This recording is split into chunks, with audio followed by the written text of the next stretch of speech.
हमारा प्यारा भारत एक पैराडॉक्स।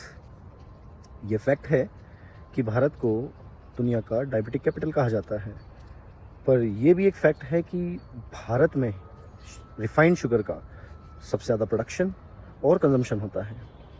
ये फैक्ट है कि भारत दुनिया की तीसरी बड़ी अर्थव्यवस्था बनने जा रही है जीडीपी के मामले में, पर यह भी एक फैक्ट है कि भारत में अमीर और गरीब के बीच की खाई बढ़ती जा रही है।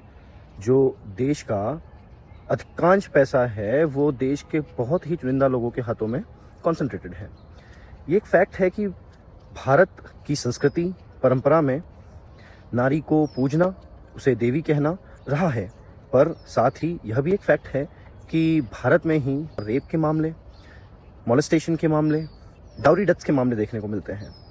ये एक फैक्ट है कि भारत की सभ्यता में हमेशा से ही प्रकृति की पूजा रही है। वायुदेव, जल देव, धरती माँ कहकर हमने इस लैंड को, जल को, हवा को इज्जत दी है। पर साथ ही यह भी एक फैक्ट है कि दुनिया के अधिकांश देशों में यदि भारत में देखा जाए तो यहाँ पर हवा सबसे गंदी, यहाँ की नदियाँ सबसे गंदी, यहाँ पर लैंड डिफॉरेस्टेशन और लैंड डिग्रेडेशन बहुत ज़्यादा। भारत में गाय को माता कहा जाता है और हमने विष्णु को भी वराह अवतार में, जो कि एक जानवर का ही रूप है, में पूजा।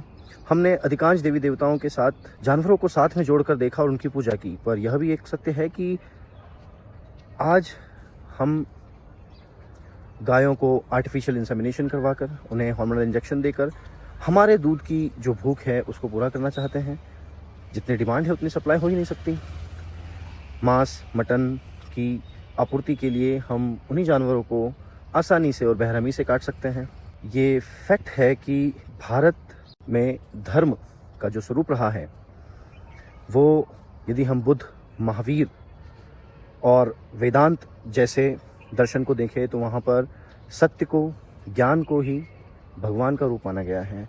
पर दूसरी ओर देखें तो आज भारत में जो धर्म है वो ढकोसलों, अंधविश्वासों, रूढ़ियों का एक रूप रहकर बन गया है। तो इन सभी परिस्थितियों को देखते हुए लगता है कि भारत एक पैराडॉक्स में जी रहा है।